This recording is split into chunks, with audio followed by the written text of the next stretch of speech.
Apakah kita sudah on the track? Ya, kita jalankan semua. Memang tantangannya cukup besar tadi. Kalau kita mau nangkap ya di tengah laut tuh ombaknya kayak gitu. Kita pernah melakukan satu operasi di Laut Selatan Sumatera bersama teman-teman bea cukai. Kapal kita tuh diantem buritannya, jebol, 3 hari anggota kita kampul lah itu di tengah laut itu. Untung harusnya nggak ke Andaman sana. Kalau Anda sekali ke Andaman nggak tahu itu. Itulah perjuangan yang dilakukan oleh teman-teman kita. Berjuang untuk menyelamatkan bangsa ini. Ketika itu saya dilaporin, Pak, ada anggota kita sakit, Pak. Wah, kita sudah stres tuh. Apa kena tembak atau kena ini? Ternyata karena 3 hari di lapangan itu susah. Buang air udah nggak bisa karena buritannya jebol, tempat mandinya jebol. Jadi mandinya di laut, mohon maaf nih, buang airnya juga di laut. Begitulah pengorbanan teman-teman kita itu kalau melaksanakan. Ini bukan hanya dari polisi dan teman-teman bea cukai juga seperti itu. Nah, kita harus tetap optimis untuk bisa memberantas ini. Kemudian selama mudik, ya tentu selama mudik kita tetap yang melaksanakan tugas fokus pada mudik, teman-teman dari Baharkam, dari lalu lintas untuk mengantisipasi kegiatan mudik, membuat lancar arus lalu lintas, tetapi dari kami tetap akan bekerja. Kita juga akan tetap bekerja.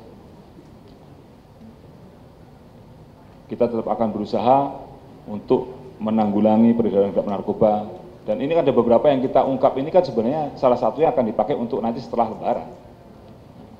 Nah ini sudah kita potong dulu di sini. Nah, itulah langkah-langkah yang kita lakukan. Dan kita juga akan terus melakukan kegiatan-kegiatan penegakan hukum selama bulan Ramadan ini juga. Itu yang Mas Ilham ya. Ya. Kemudian dari Mbak Yona, ini kan proses TPPU nanti akan berlangsung, kan dipilih diambil, kemudian kita tracing dulu asetnya, kita ambil yang terkait dengan kejahatannya. Dari beberapa kasus yang pernah kita lakukan tindak pidana TPPU, macam-macam bentuknya, ada yang kita bisa sita mobil, ada kapal dan sebagainya. Termasuk di dalamnya ada juga hotel, ada rumah. Ini yang kita pasti akan sita nanti ya. Kita akan tracing lagi, kita kerjasama dengan teman-teman kita juga di PPATK dan juga dari lembaga-lembaga terkait. Itu nanti untuk kita TPPU kan. Jadi semua hasil kejahatan, hasil penjualan narkoba ini yang berasal dari penjualan narkoba, ya kita lacak, kita tracing, ketika ketemu ya kita ambil, kita sita. Nanti kita serahkan di pengadilan untuk disidang. Terkait tadi, kita sudah usulkan juga ada satu tempat di Kalimantan, hotel Kalimantan yang kita usulkan untuk kita Hotel apa? Armani kan? Hotel Armani yang hasil TPPU yang lalu kita usulkan untuk bisa menjadi tempat rehabilitasi. Tidak apa-apa juga. Tapi semua itu nanti tergantung keputusan dari pengadilan. Karena kita hanya mengantarkan barang-barang ini tahap 1, tahap 2, penyerahan barang bukti dan tersangkanya. Nah, nanti dalam sidang diputuskan seperti apa. Tapi saya yakin bahwa barang-barang ini ya hasilnya akan disita oleh negara, dirampas untuk negara. Nah, kalau yang ini harus dibuang ini, yang di depan kita. Yang sudah dalam bentuk aset, disita, dirampas, uangnya untuk negara, bisa dipakai untuk membantu program pemerintah. Yang kalau di depan kita ini, ya ini harus dibuang, harus dimusnahkan. Jangan sampai nanti bawa penyakit yang ini. Tuh, ya Mbak Yona ya, kasih. Mas Taufik, ya ini kok masalah WNA, ya memang dari dulu kan ada juga, tapi kebetulan pada beberapa waktu yang lalu ada beberapa WNA yang langsung membawa. Ada 4 WNA Malaysia yang langsung membawa dari Malaysia. Mulai dari bawa sendiri, akhirnya kita tangkap. Ada juga kurir warga negara lain yang datang di Bali, ada yang ada di Jakarta, yang Malaysia kita tangkapnya di Sumatera.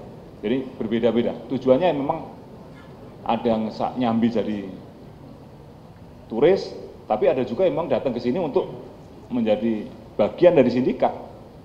Nah ini harus kita berantas. Nah, antisipasi kita tentu kita bekerja sama dengan teman-teman kita, dengan imigrasi, dengan lapas. Alhamdulillah koordinasi kementerian lembaga saat ini sudah sangat baik. Kami kalau minta data ke imigrasi, minta data ke lapas juga dengan cepat. Kalau minta data dari bea cukai apalagi sudah cepat sekali. Ini kolaborasi seperti inilah yang kita butuhkan untuk bersama-sama. Nggak akan bisa kita selesaikan sendiri. Tidak penting siapa yang hebat. Yang penting adalah Indonesia bebas narkoba. Dan itu melalui usaha bersama. Ya. Itu. Makasih Mas Taufik ya. Dari BSI tadi ada yang baik, terima kasih menjawab pertanyaan Mbak Yona dari Metro TV.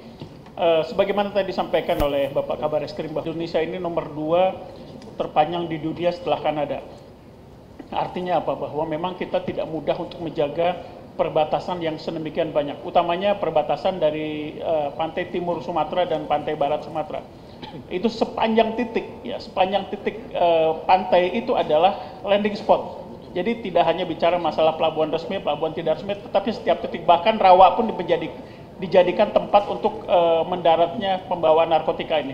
Nah, bagaimana strategi kita? Tentunya kita adalah melakukan kerjasama yang sangat-sangat erat, yang sangat kuat, yang selama ini sudah kita laksanakan dengan aparat penegak hukum, utamanya dengan teman-teman kepolisian di level pusat maupun di daerah, dan juga dengan BNN, dan juga dengan bahkan di perbatasan kami juga memperkuat pengawasan kita bersama-sama dengan aparat TNI sebagai penjaga perbatasan.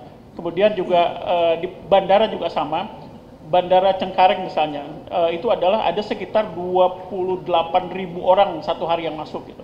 Pengawasan ini tidak mudah gitu. Dan kita tidak mungkin melakukan pemeriksaan satu persatu, sehingga kita sangat mengedepankan risk analysis di dalam melakukan pekerjaan kita. Jadi kita melakukan risk assessment terhadap seluruh data penumpang yang ada, kemudian kita melakukan targeting. Dan kemudian demikian juga halnya dengan barang-barang kiriman yang melalui jasa pos ya. Jasa pos juga kami setiap hari melototin data-data yang masuk melalui barang-barang kiriman tersebut. Kita analisis bagaimana siapa, dari mana, dan untuk kemana barangnya, apa kita lakukan analisis dengan sebaik-baiknya. Demikian juga dengan kapal ya, kapal-kapal yang berasal dari izin dari Malaysia maupun dari Singapura, juga kita melakukan analisis yang mendalam terhadap kapal-kapal tersebut.